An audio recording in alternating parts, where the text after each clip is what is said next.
Kasi po, meron po kaming napansin no, na mga nakausling tubo no, na hindi pa nalalagyan ng simento.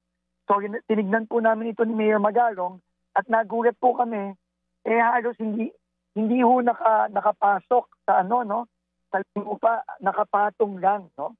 So nagpa-check po kami sa structural engineer.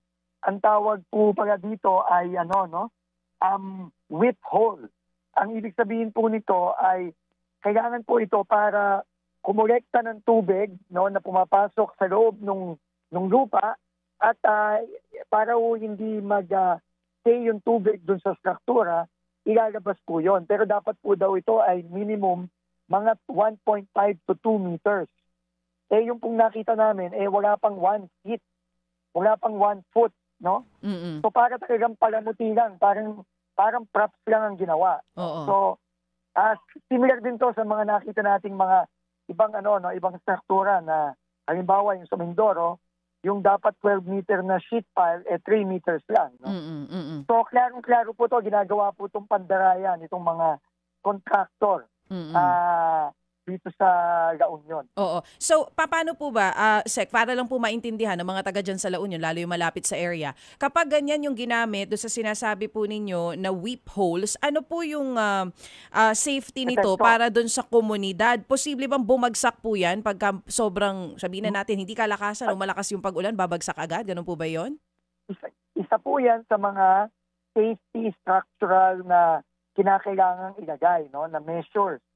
Kung wala po yan, kompromiso po ang ang integridad ng structure. Kaya nakita nga po natin doon, nung umulan ng malakas, kagaya din ng nakita natin sa Mindoro, madali pong nasira yung struktura. Opo. Sec Vince, ang contractor po nito ay Silver Wolves Construction Corporation. Magkano po ang halaga, kabuoang halaga ng proyekto? At ito po ba ay district or regional project po ng DPWH?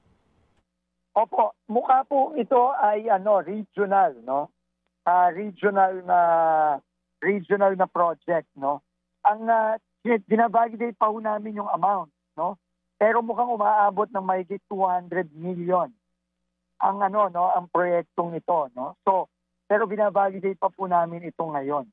Okay, kasi doon sa mga naunang pahayag, parang less 200 yung lumalabas. So ngayon, most probably, around 200 million pesos po ito. Sino pong taga DPWH Regional Director ang dapat nag-oversee ng proyekto na ito dyan po sa DPWH? Yung Region 1. Kaya ngayon po, papunta ako ng meron mo kaming budget. Nakausapin ko po yung Region 1 Director. Medyo napuputo lang si Sec Vince. Opo. Papunta po kayo, Sec, sa Congress ba, sa budget hearing? Opo. Papunta po ako ngayon. Opo. Nagpuputol-putol lang po. At kukonfrontahin ko po yung Regional Director ng Region 1 dito. Okay, sige po. Alright.